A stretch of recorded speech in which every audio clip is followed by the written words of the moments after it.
자, 여러분 안녕하세요. 이번 시간 물류 2급에 대한 기출문제풀이 시작해 보도록 하겠습니다. 자, 2026년도 들고서 벌써 두 번째 시험이 시행이 되었습니다. 문제에 대한 유형들을 보시면 아시겠지만 문제의 길이가 좀 길어졌네, 경역신과 ERP가 생각보다 만만치 않네 라고 생각이 드실 것 같은데요. 같이 함께 문제 풀어보도록 하겠습니다. 자, 처음부터 문제 길이가 이렇게 나와버리면 우리가 좀 당황하죠. 하지만 핵심은 그렇게 어렵지 않습니다. 자, RPA다라고 해서 로보틱 프로세스 오토메이션이다 라고 나와 있고, 한마디로 한글로도 알려주고 있어요. 로봇 프로세스 자동화에 대한 설명으로 적절한 것을 고르세요 라고 합니다. 자, 올바른 것 고르기니까요. 여러분들 조심해 주셔야 되겠죠.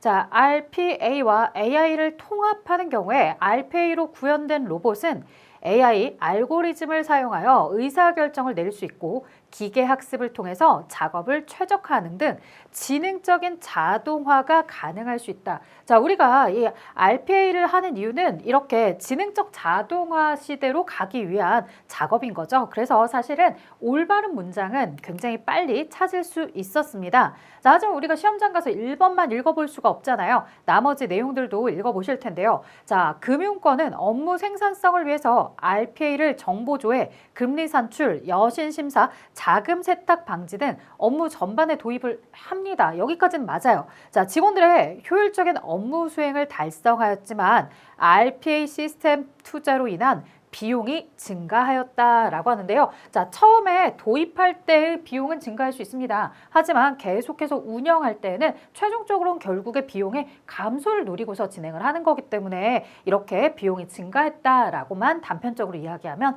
곤란하죠. 자, RPA는 분산형 데이터베이스의 형태로 데이터베이스를 저장하는 연결구조체이며 라고 되어 있는데, 사실 이렇게 데이터를 저장하는 연결구조체다. 그리고 모든 구성원이 네트워크를 통해서 데이터를 검증, 저장해서 특정인의 임의적인 조작이 어렵도록 설계된 저장 플랫폼이다 라고 했는데, 자, 임의적인 조작이 어려워요. 서로 연결되어 있어요. 여러분들 제가 메인 강의에서 특강에서 이 얘기 해드렸죠. 자, 이렇게 되어 있고 서로 연결이 되어 있어요 라고 했던 거 여러분들 이거 기억나십니까? 이 그림은 블록체인에 대한 그림이죠. 그래서 연결구조체이며 조작이 어렵도록 서로 이렇게 관리하고 있다라고 하는 내용은 RPA가 아니라 블록체인에 대한 설명이다. 자, 그럼 4번은 왜 틀렸느냐? RPA의 3단계는 데이터 기반의 머신러닝을 활용하는 구간으로 이미지에서 텍스트 데이터 추출, 자연어 처리로 정확도와 기능성을 향상시키고 데이터 기반의 자료를 작성합니다. 라고 하는 내용까지는 3단계 내용이 맞아요. 그래서 여러분들이 답을 구하기가 더 쉽지 않았을 텐데요. 문제는 이 RPA도 1단계, 2단계, 3단계가 있죠. 그중에 3단계에 활용하는 내용은 이렇게까지 확장이 되었다면 마지막에 단순 반복 업무를 처리한다거나 고정된 프로세스 단위 업무 수행을 한다는 것은 1단계에서 작용하는 내용입니다. 그래서 모두 다 3단계라고 했기 때문에 틀렸다. 이 3단계의 설명과 1단계의 설명을 섞어 놓고 있었습니다. 그래서 1번이 올바른 표현이고 나머지 모두 다 모수점을 가지고 있었습니다. 자, 2번 갑니다. 스마트 팩토리와 ERP에 대한 설명으로 이번엔 적절하지 않은 것을 골라보라고 합니다. 자, 제조 빅데이터 분석은 스마트 팩토리에서 생성되는 정형, 비정형 데이터를 이용해서 예측하고 추측하고 최적화 문제를 해결하는 것이다. 자, 보시다시피 여러분들 이 정형화된 데이터뿐만 아니라 이미지라든가 영상과 같은 이런 비정형 데이터까지도 모두 다 분석하는 시대가 되었다는 거죠. 자, 스마트 팩토리는 공정별 자동화 설비와 응용 시스템 등 간의 실시간 연결하고 인공지능에 대한 데이터 분석을 통해서 공장 운영을 지능형 공장의 체계로 구현을 목표로 합니다. 라고 되어 있습니다. 그래서 서로 실시간 연결하고 있고 인공지능을 사용하고 있다. 이게 바로 이제 스마트 팩토리에 대한 내용이죠. 자, 스마트 팩토리는 기존 시스템으로부터 기준 정보, 실적 정보, 설비 상태, 검사 정보 등 실시간 운영 데이터와 현장 센서, 설비로부터 수집되는 정형, 비정형 데이터를 모두 통합해서 이를 기반으로 분석을 수행한다. 모두 이 스마트 팩토리에 대한 올바른 설명입니다.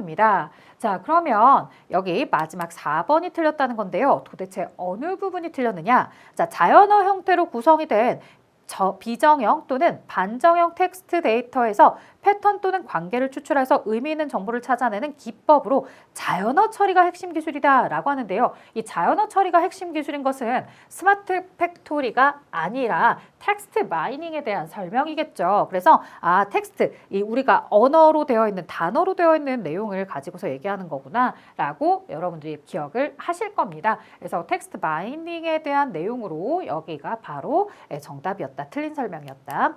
자, 3번 갑니다. 적절한 내용을 고르세요 라고 해서 이번 시험에 유난히 이제 올바른 내용 찾기가 많이 보이네요. 자, 주식회사 생산은 ERP 시스템 물류 모듈의 기계학습 기반의 분석 기능을 도입하였다. 이를 통해 물류 창고의 입출고 데이터를 수집, 전처리하고 분류, 회계 모델을 적용하여 상품별 재고 소진 시점을 예측하고 있대요. 자, 과거의 발주 패턴을 학습한 AI가 향후 발주 수요를 예측해주고요. 수동 계획 없이도 적정 재고 확보가 가능해졌다. 현재 시스템은 데이터를 수집하고 탐색하고 정제시키고 모델 학습, 예측값을 평가하고 마지막에 시스템에 반영하는 이런 순서대로 자동 운영으로 되고 있으며 AI는 공급망 내에 다양한 변수, 계절적, 지역적, 요일적인 이런 변수들을 반영한 예측 결과를 제공하고 있다라고 설명이 쭉 되어 있습니다.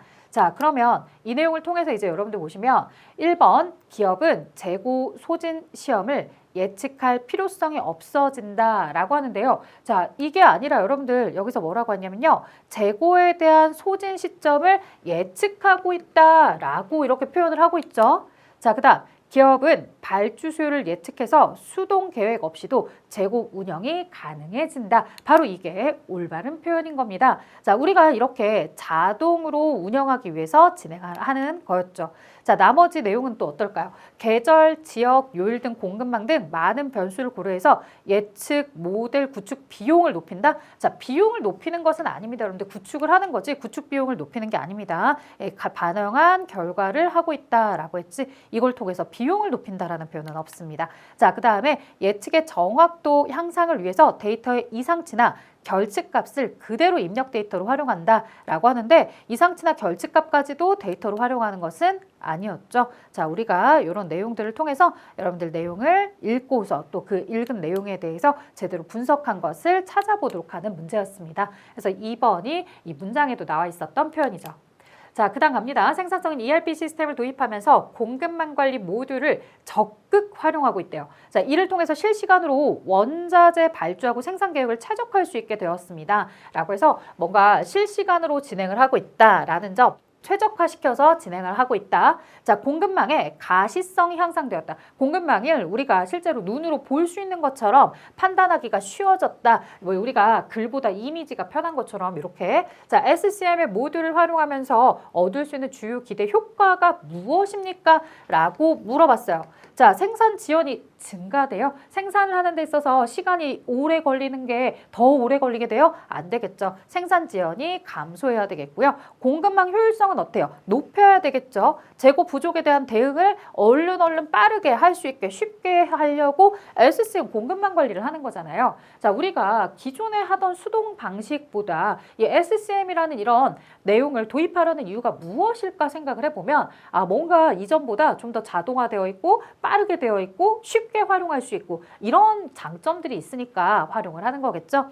자, 실시간 데이터를 활용해서 원가 절감을 진행할 수 있다. 비용을 줄어들니까 아무래도 기업 입장에서는 SCM을 도입하는 거죠. 그래서 이런 시스템들을 도입할 때 초기에 비용이 들지라도 결국 비용을 들여서라도 이걸 도입하는 이유는 뭐다? 장기적으로 보았을 때는 비용의 절감을 이룩할 수 있기 때문입니다. 자, 5번 지수평활법을 이용해서 수요를 예측하고자 한다.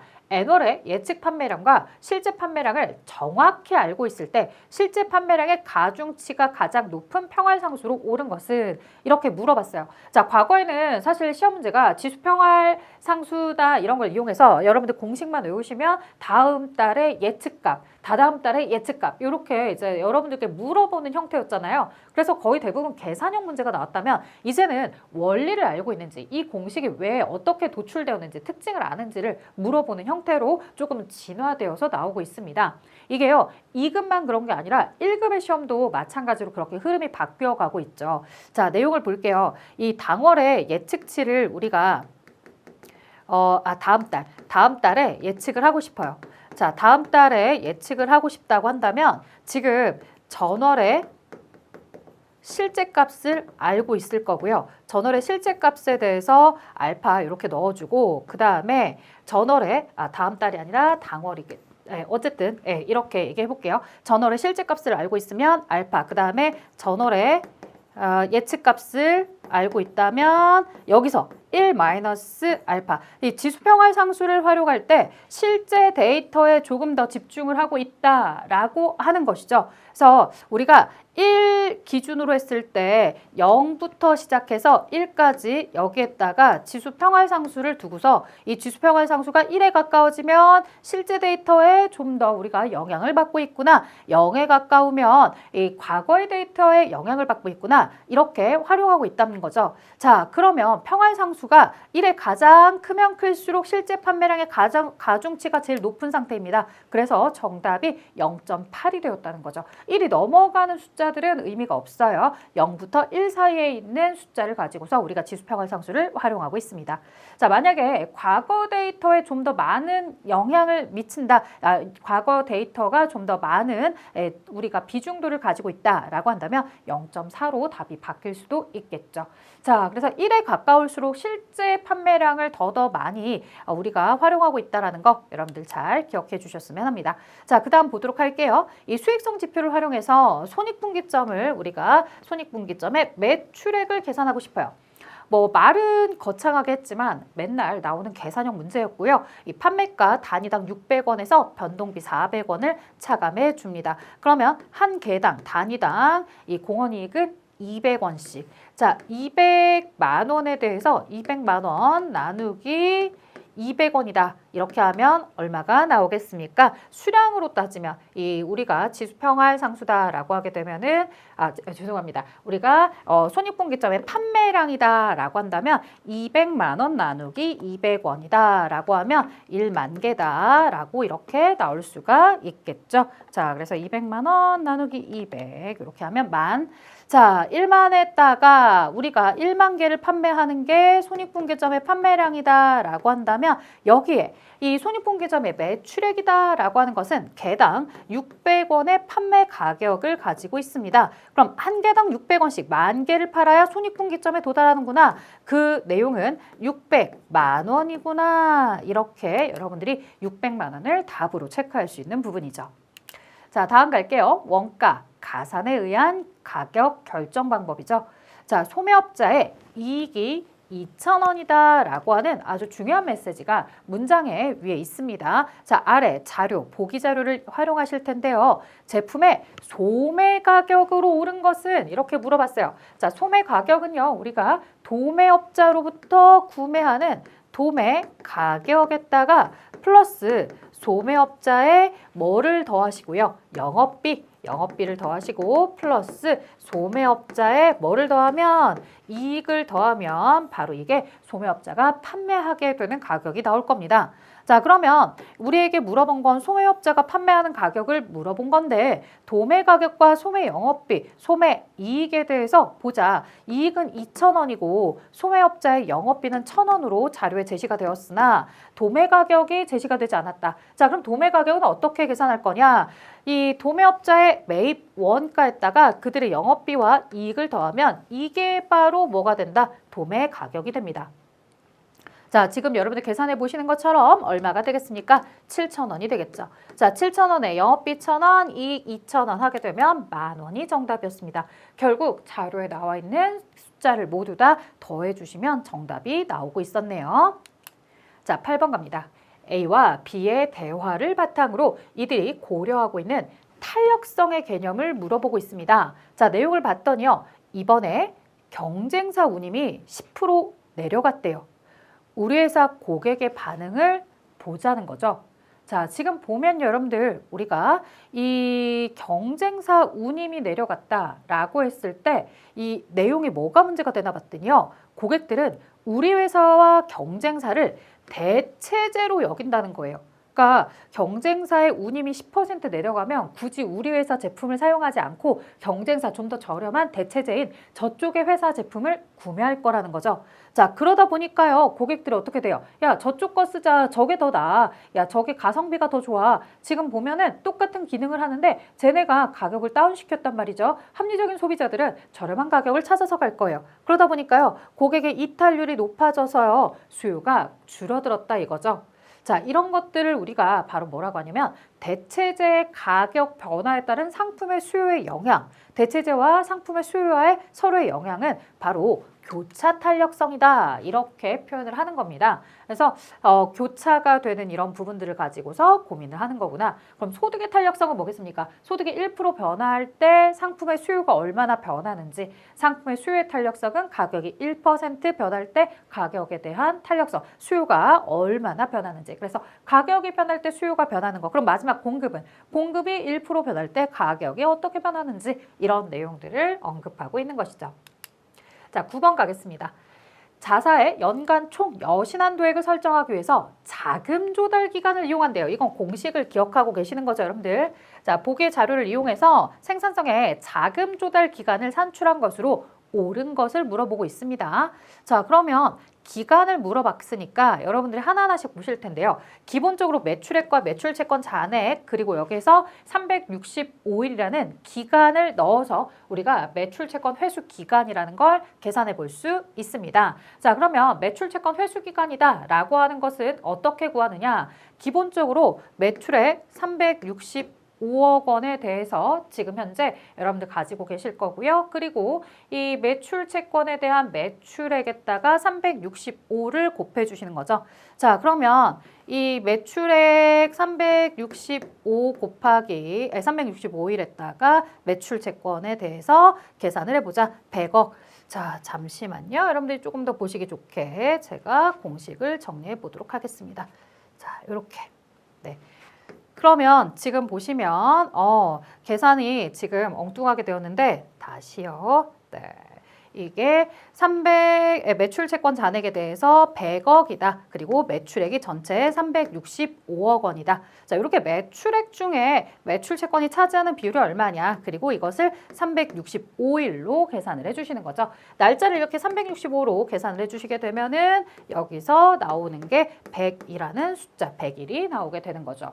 자, 그러면 이게 매출 채권에 대한 회수 기간이었다라고 한다면 같은 형태로 매입액과 매입 채무 잔액을 가지고서 매입 채무 지급 기간이라는 걸 계산해 볼 수가 있을 거예요. 자, 그러면 하나하나씩 계산을 해보도록 할까요? 자, 이 매입액이 182.5억입니다. 그리고 매입 채무 잔액은 40억이고 1년은 365일입니다. 이렇게 계산을 하시는 거죠.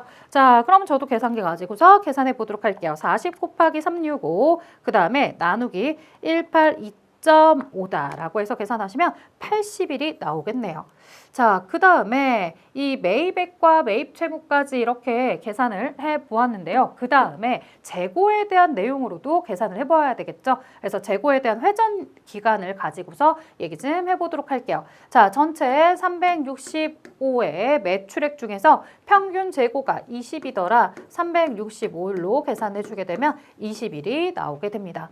자, 매출 채권 회수 기간에다가 매입 채무 지급 기간은 제외를 하시고, 그리고 재고에 대한 회전 기간은 더해 주는 거죠. 자, 이렇게 계산을 하시게 되면 날짜가 며칠이 나오게 되냐면 40일이 이렇게 나오게 될 겁니다. 그래서 정답은 40일이다 라고 하는 거죠.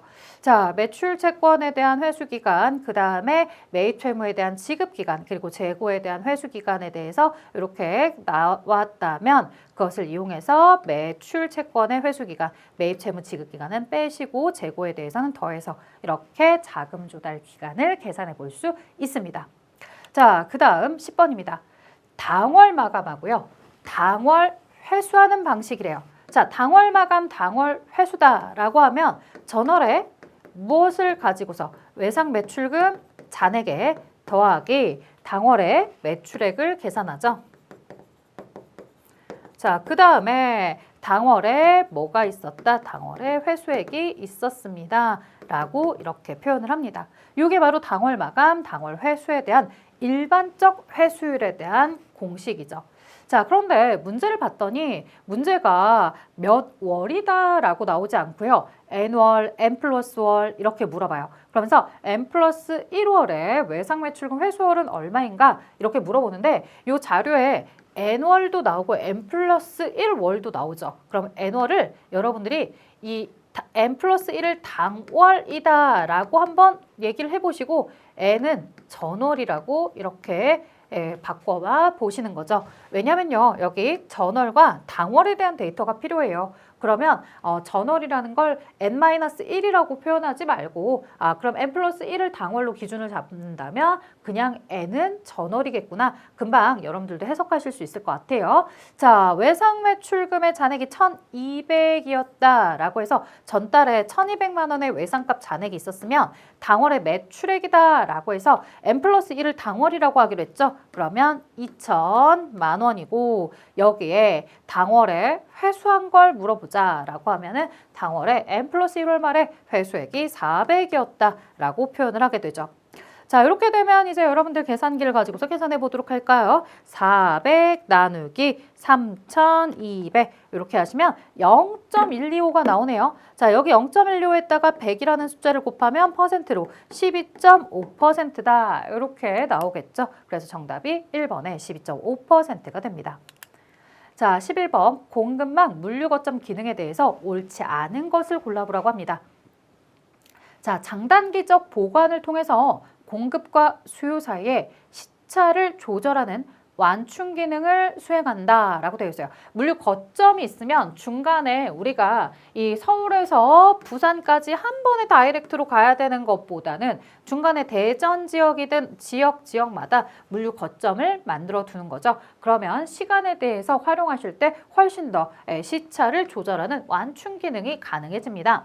자, 물류시설 내에서 유통가공 조립 기능을 수행해서 고객의 다양한 요구에 대응한다. 그러니까 우리가 제조 공장에서 제조하고서 바로 소비자에게 가는 것이 아니라 중간에 거점에 걸쳐놨다가 이 거점에서 고객이 원하는 대로 교체가 가능하더라는 거죠. 자, 그 다음에 공급자와 수요자 간 중간에 배송의 효율화와 주문에 대해서 적기 대응이 가능하도록 지파 배송지 기능을 수행하고 있죠. 그래서 옛날에 서울에서 부산까지 가려면 너무 멀어요 라고 했는데 이 부산 근처의 지역을 물류 거점을 두고 있다면 부산까지 금방 도착을 할 수 있겠죠.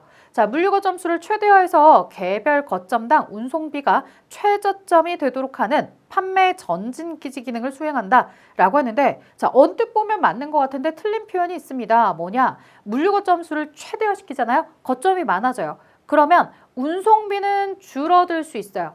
근데 문제가 있죠. 이렇게 물류 거점 수를 최대치 시키면요. 우리가 신경 써야 되는 비용이 운송비만 있는 게 아니에요. 재고에 대한 재고비도 있고요. 그 다음에 물류 거점을 운영하기 위한 시설비들도 있을 거예요. 이런 것들에 대해서 우리가 최소화되도록 해야 되니까요. 이 운송비가 무조건 최저점이라고 해서 물류 거점 수를 최대화로 늘릴 수는 없더라. 물류 거점을 무조건 최대화시키는 게 올바른 것은 아니기 때문에 물류 거점 기능에 대한 설명에 대해서 틀린 것은 4번으로 보고 있었습니다. 그래서 내용이 그냥 간단하게 보면은 최대화시켜서 운송비를 줄여야지 라고 생각할 수도 있지만 실제로 이렇게만 하게 되면은 우리가 모순점에 빠질 수가 있다더라. 물류 거점 수를 무제한도로 늘리는 게 아니다. 이 늘렸을 때 운송비도 마찬가지로 뭐가 있겠어요, 여러분들? 운송비가 처음에는 거점 수가 늘어나면 늘어날수록 운송비가 점점 줄어드는 것 같거든요. 거리가 줄어들면서. 근데 그 운송과 관련해서 비용들이나 이런 것들이 다시 어느 수준이 가면 다시 증가하도록 하는 이런 형태들도 가지고 있습니다. 그래서 물류 거점 수를 무조건 최대화하는 것이 좋은 것은 아니더라 라는 얘기를 하고 있었죠. 그래서 모두 다 시험장에서 읽으셨을 때는 다 맞는 것 같아 라고 하는데 재고에 대한 유지 비용이라든가 거점 운영비라든가 이런 것들도 생각을 해보셔서 문제를 풀어야 됐었던 거죠. 자, 12번 물류 거점을 설계할 때 고려돼야 할 비용과 내용이 올바르게 연결된 것을 물어봤어요. 자, 이 올바르게 연결된 걸 물어봤는데 고정 투자 비용 앞서 설명을 드렸죠, 여러분들. 이 물류 거점 수가 증가하면 증가할수록요, 이 물류 창고 짓는 비용이거든요. 점점점 증가하겠죠.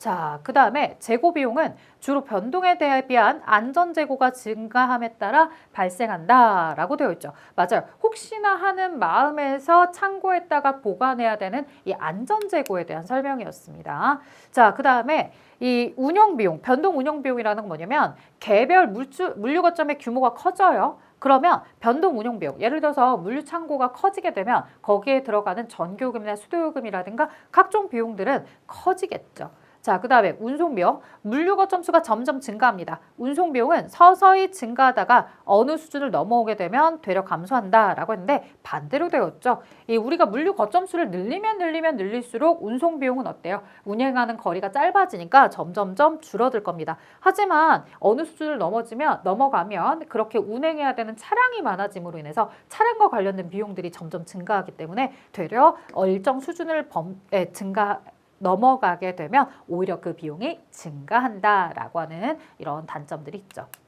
자, 13번입니다. 상품 주문을 위해서 고정 주문 기간 발주 모형을 활용하고자 한다라고 해서 주문해야 할 상품의 수량으로 옳은 것을 물어보고 있습니다.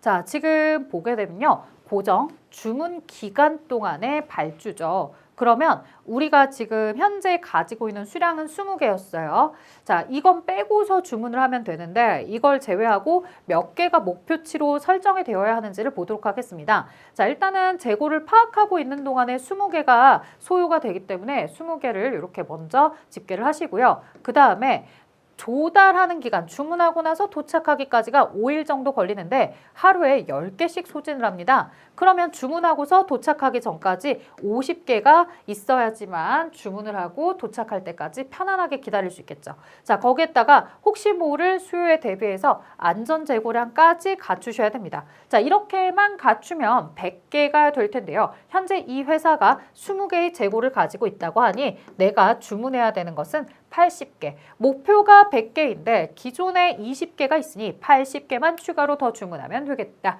이렇게 접근을 해주시면 되겠습니다. 자, 이렇게 고정 주문 기간 발주 모형이었습니다. 자, 14번입니다. 재고관리 담당자와 승인권자인 팀장의 대화이다. 재고조사 결과 팀장의 답변으로 가장 옳지 않은 것은, 자, 다시 말하면 3개의 답변은 그래도 괜찮은 답변인데 하나는 문제가 있는 답변이라는 거죠. 담당자 보도록 하겠습니다. 팀장님, 이번 재고조사 결과 장부와 실제 재고가 맞지 않는 부분이 몇 가지 발견되었어요. 예를 들어서 장부에는 10개라고 적혀 있는데 실제 가서 봤더니 4개밖에 없더라. 이렇게 하면 어떻게 처리해야 될까요? 라고 이야기한다는 거죠. 자, 그때 팀장님의 답변입니다. 첫 번째, 원인을 알 수 없는 과거 누락건은 자네가 직접 승인 처리해서 일단 장부부터 맞추고 나중에 보고합시다. 라고 얘기한다는 거죠. 자, 뭔가 봐도 뭔가 횡령의 느낌이 확 나요. 아니, 뭔 소리야. 직접 승인 처리하는 게 어딨어. 팀장이 승인을 해야지. 그쵸? 그래서 이 담당자가 직접 승인 처리를 하거나 그러지 않습니다. 그리고 이 장부에 대해서 나중에 장부 맞추고 일단 나중에 보고하고 이러지 않아요. 자, 그래서 일단 정답은 1번이 틀린 표현이었구나 라는 건 명확하게 알게 되었습니다. 자, 하지만 요 다음 내용도 봐야 될 것 같아요. 자, 내가 승인할 수 있는 금액 한도 내에서만 재고 조정 사항과 손방실 보고서를 승인할 수 있으니 한도액 먼저 확인해 보세요 라고 하는 거죠. 예를 들어서 장부엔 10개이지만 실제로 4개밖에 없으니까 6개를 줄여야 되는데 이 팀장님 선 안에서 줄일 수 있는 수량이 뭐 4개밖에 안 되더라. 그러면 2개에 대해서는 어떻게 처리를 할 건지 이런 거 고민해야 된다는 거죠. 자, 수정만 하고 끝내면 안 돼. 이런 차이가 왜 발생했는지 원인을 조사해서 똑같은 일이 발생하지 않도록 조치를 취해야 돼 라고 이야기하는 거죠. 맞아요. 재고가 계속해서 이렇게 비는 이유가 도난을 당한 것인지 아니면 재고에 요즘 불량이 많은 것인지 여러 가지 내용들을 체크해 봐야 되는 거죠. 자, 우선 장부 수량을 실제 재고 수량에 맞추는 거예요. 이것도 항상 옛날에 문제들은 많이 나왔었죠. 이게 다시 여러분들께 나온다면 얘 문장을 바꿔서 낼 수도 있어요. 장부 수량에 맞춰서 라고 할 수 있어요. 장부 수량에 맞추는 게 아니죠. 그래서 여기도 이 문제가 그러네요. 장부부터 맞추고 라고 했지만 장부에다가 맞추는 거 아니고요. 자, 여기 이제 보시면 물론 여기는 뭐 줄어든 거 빼서 장부를 사로 맞추고 이렇게 이제 표현할 수도 있지만 어찌되었든 실제 데이터에다가 맞춰야 된다는 얘기입니다. 자, 수정하는 과정이 필요하네. 이를 재고 기록 조정이라고 하지 라는 표현까지 보셨습니다. 자, 이제 15번입니다. 아마도 15번을 푸실 때 계산기가 없었으면 계산하기가 정말 힘드셨을 거고 또 하나 지금까지는 기본적으로 그냥 선입선출법으로 매출원가 구해봐. 후입선출법으로 매출원가 구해봐 라고 했었는데 요 3월 5일에 단가를 계산해봐 라고 하니까 많이들 당황했던 것 같아요. 자, 선입선출법이든 후입선출법이든 매출원가가 똑같이 나왔다고 합니다. 내용을 봤더니요. 기초에 300개, 입고가 200개, 그리고 입고가 500개까지 전체 1000개가 들어온 상태였고요. 출고가 300, 400이 출고된 상태였죠. 즉 이렇게 되면 700개가 판매가 된 거죠. 자, 700개가 판매가 된 상태. 그럼 선입선출법이다 라고 하는 것부터 보도록 하겠습니다. 선입선출법은요. 일단 300원짜리에 대해서 300개, 1,100원짜리가 300개가 먼저 차지를 하고 있을 거고 그 다음에 200개, 1,200원짜리 200개가 나갔을 겁니다. 자, 이게 이제 선입선출법의 매출원가를 구성하는 내용이잖아요. 조금 더 가야 되겠죠. 왜냐하면 판매는 이렇게 300, 400으로 700개가 매출이 되었기 때문에 그렇습니다. 그러면 먼저 있었던 500개가 이렇게 구성이 되었다면 나머지 200개는 지금 우리에게 궁금해요 라고 했던 요 금액이 바로 나머지 금액이 될 겁니다. 단가가 될 거예요. 자, 여기 이제 선입선출법 방식으로 계산한 내용이죠. 매출원가. 자, 후입선출법 방식으로도 계산을 해보도록 할게요. 자, 후입선출법은요. 지금 현재 일단은 여기 300개가 출고되는 지점에서 몇 개와 몇 개가 나갔겠어요. 200원짜리 200개짜리 1,200원. 1,200원짜리 200개가 먼저 구성이 됐을 거예요. 후입이니까. 그 다음에 그 직전에 있었던 1,100원짜리 100개.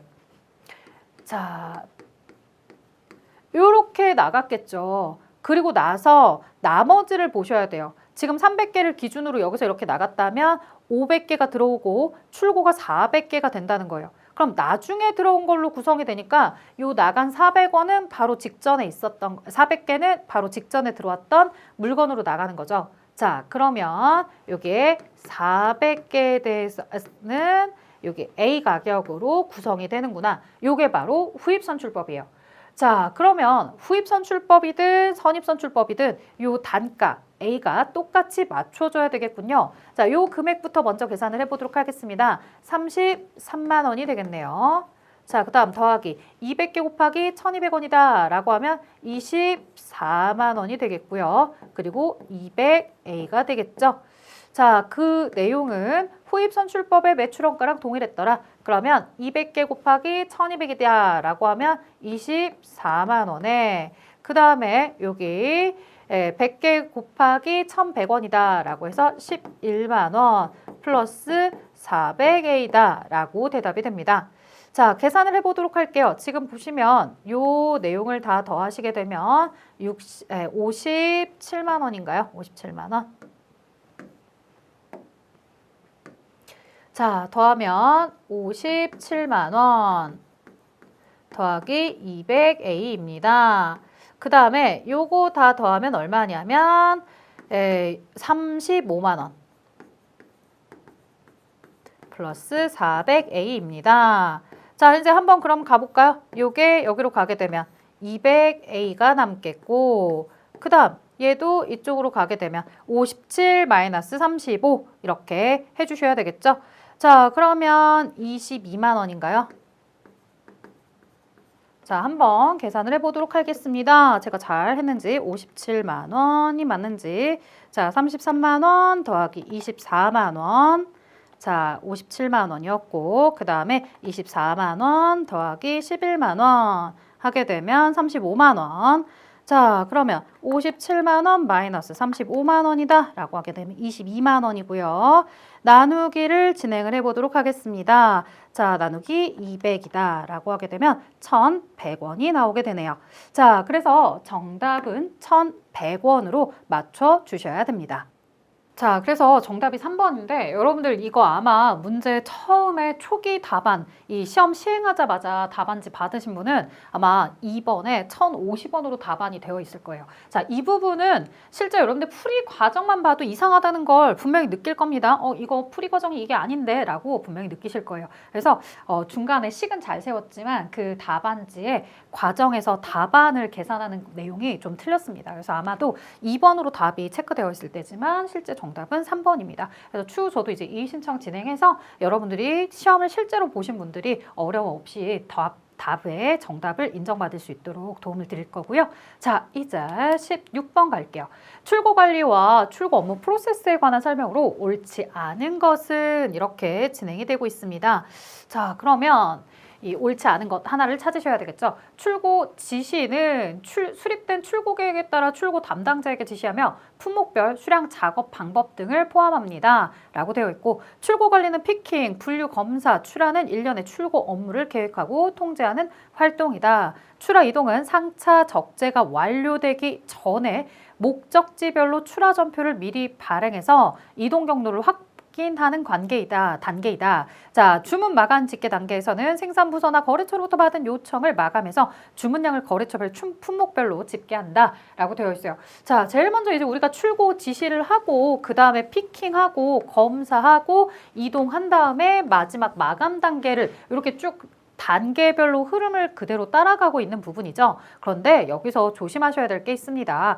뭐냐면 대부분의 설명들은 다 올바르게 설명이 되어 있는데요. 이 출하 이동에 대한 내용입니다. 출하 이동과 관련해서는 출하에 대해서 이 상차 적재가 완료되기 전이 아니라 완료를 하고 나서 이동을 하는 거잖아요. 그래서 상차에 대한 적재가 완료한 후에 출하 이동을 이야기해야 됩니다. 그래서 정답은 3번이었다. 이렇게 표현을 하겠습니다.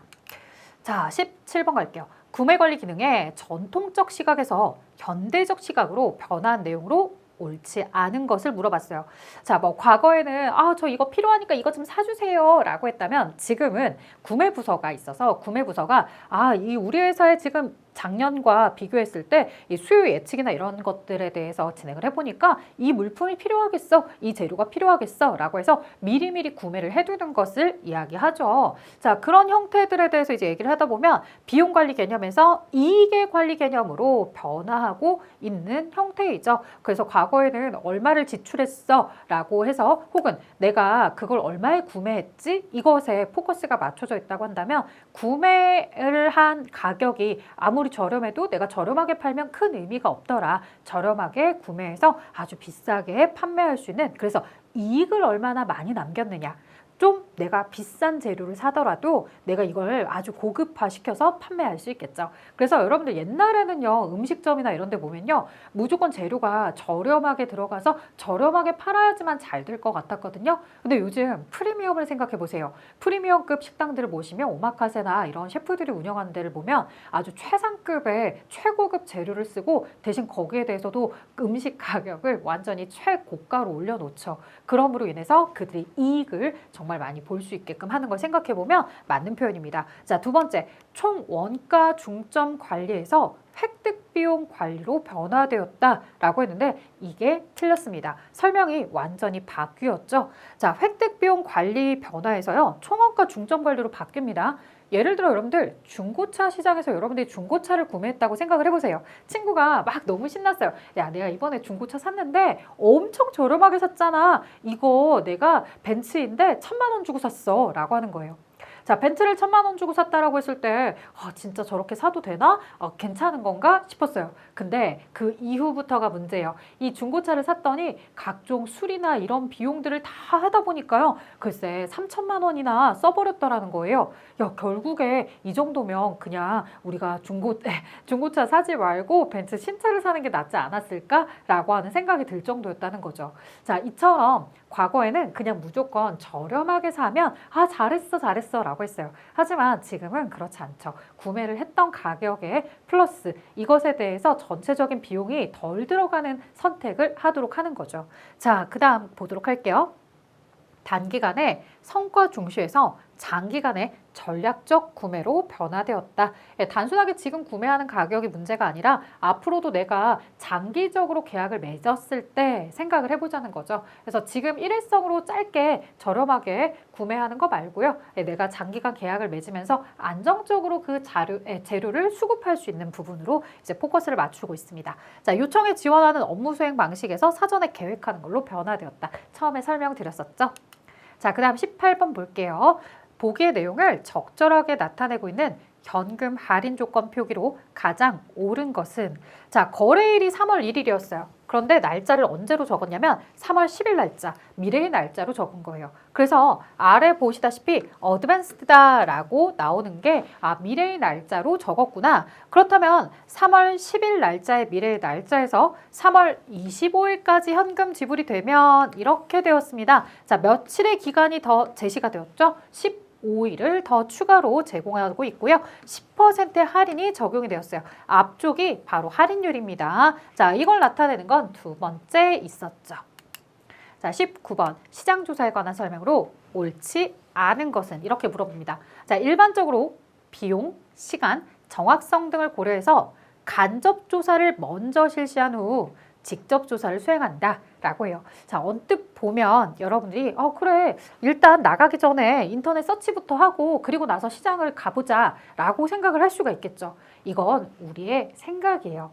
자, 물론 그렇게 많은 기업들이 진행을 하고 있을 수도 있죠. 하지만 이게 물류와 관련된 이론에서 일반적으로 라고 했어요. 특수적인 상황 말고 일반적인 상황에서는 사실상 간접조사를 먼저 한 후에 직접조사를 한다? 아니에요. 순서가 없어요. 간접조사와 직접조사가 동시에 이렇게 모두 다 진행이 되는 것이지 무조건 간접 먼저 하고 그 다음 직접 가는 거야. 이런 틀은 없다고요. 그래서 1번이 틀린 표현이었습니다. 자, 구매 가격의 품질, 조달 기간, 구매 수량, 공급자, 지불 조건 등을 결정하기 위한 정보를 수집해서 합리적 구매 계획을 수립합니다. 시장조사 방법은 기업이 직접 판매 시장을 조사하는 방법과 신문이나 이렇게 해서 간접적으로 조사하는 방법이 있고, 시장조사란 구매 시장의 정보를 수집하고 분석하는 과정으로 공급자 선정이나 구매 과정에서 주도적인 협상과 적극적인 구매 활동을 위한 중요한 기능을 한다라고 내용이 나와 있습니다.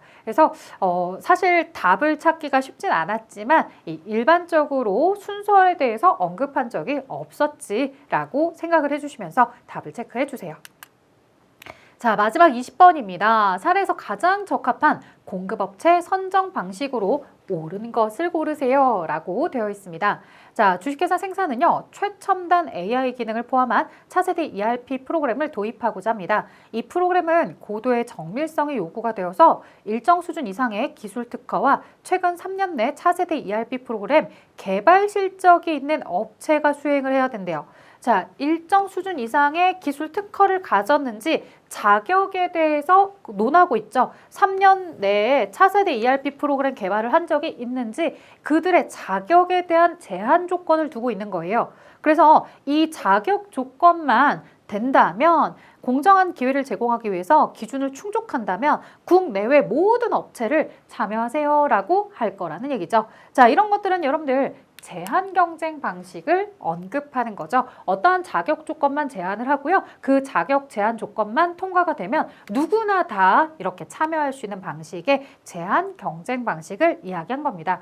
자, 여러분들이 간혹 사실 일반 경쟁은 다수가 오는 거고 수의 계약은 1대1이고 해서 구분을 금방 하시는데 지명이랑 제한을 많이들 헷갈려 하세요. 지명 경쟁 방식이 되려면 공급자로서 일정한 자격을 갖추고 있다고 인정이 되는 여러 복수의 공급자를 지명을 하는 거죠. 그래서 너 입찰에 참가해 주세요 라고 내가 제안을 하는 겁니다.